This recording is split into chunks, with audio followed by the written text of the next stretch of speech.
तो hello guys, आज है मंडे और आज है 29 अप्रैल और अभी मैं हूँ बस स्टैंड पर। और अभी हम जाने की तैयारी कर रहे हैं इंदौर, क्योंकि आज मेरे सिस्टर को बेबी हुई है और मैं मामा बन गया हूँ। तो हमारा सडन प्लान बना है। तो अभी हम चलते हैं बस स्टैंड की ओर। अभी मैंने जस्ट गाड़ी जो है वो टू व्हीलर यहाँ पर पार्क करी है टू व्हीलर स्टैंड में। तो बस अभी मैं जा रहा हूँ बस स्टैंड की तरफ। बस में बैठकर हम चलेंगे इंदौर। और हमारी बस ये है जिसमें हमको बैठ के जाना है। फिर कुछ देर बाद हमको भूख लगने लगी थी, तो हमने पोहे ले लिए थे, तो हमने पोहे का नाश्ता किया। फिर आगे चलकर हमको ये बहुत बड़ा जाम देखने को मिल गया और हमारी बस सबसे पीछे खड़ी थी। और जब तक ये जाम क्लियर नहीं होता तब तक हमको यही रुकना था। तो आधे से 1 घंटा हमको यहाँ रुकना पड़ा, जिसके कारण हम घर जाने में लेट हो गए। फिर फाइनली हम पहुँच गए हैं बस स्टैंड में। अब ये है बस स्टैंड। अब यहाँ से हमको ऑटो लेना था घर जाने के लिए।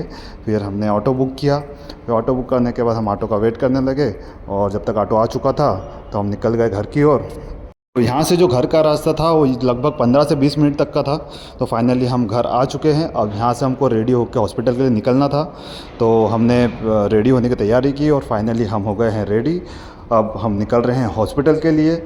और धूप भी बहुत ज़्यादा हो चुकी थी, तो हम जल्दी जल्दी करने की तैयारी कर रहे थे। पर हमको बीच रास्ते से मिठाई भी लेना थी और मिठाई की दुकान पर हम आ चुके हैं। अब यहाँ से हमने ले ली है मिठाई और मिठाई लेकर हम जाएंगे हॉस्पिटल की ओर। और फाइनली हम आ चुके हैं हॉस्पिटल। ये है हॉस्पिटल का एंट्रेंस गेट। अब यहाँ से हम इंटर कर लेते हैं। अंदर जाने के बाद हमको जाना है 2nd फ्लोर पर और यहाँ से एंट्री गेट है ये। तो हम यहाँ से इंटर हो जाते हैं और हम आ गए हैं 2nd फ्लोर पर। अब फाइनली मैं देखूंगा मेरी भांजी को फ़र्स्ट टाइम। और ये है मेरे बेटू के फूफा जी। बेटू का कब से वेट कर रहे थे, तो फाइनली इन्होंने बेटू को ले लिया है। और ये है मेरी सिस्टर जिनसे मिलने का कब से वेट कर रहा था। और ये है मेरी भांजी जो कि बहुत ज़्यादा क्यूट सी है और मुझे इसे लेने की बहुत ज़्यादा इच्छा हो रही है। पर मुझसे पहले मेरी वाइफ ने इसे ले लिया है, तो कोई बात नहीं, इसके बाद मैं ले लूँगा।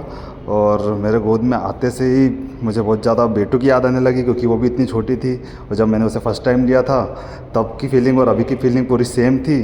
और मैं काफ़ी इमोशनल हो चुका था इसको लेकर के, जो कि बहुत ज़्यादा क्यूट थी। और मैं फाइनली मामा बन चुका था। फिर फाइनली सबसे मिलने के बाद हमने की घर जाने की तैयारी, क्योंकि भैया को भी ऑफिस निकलना था और हम लोग भी काफ़ी लेट हो चुके थे और भूख भी लग रही थी सबको। तो हम लोग निकल गए घर के लिए। और घर जाते जाते बीच रास्ते में हमको एक गन्ने का रस का ठेला मिल गया। तो हमने यहाँ पर गन्ने का रस पिया, क्योंकि धूप भी बहुत तेज़ हो चुकी थी। फिर फाइनली हम घर पहुँच चुके थे। फिर घर आकर हमने किया रेस्ट।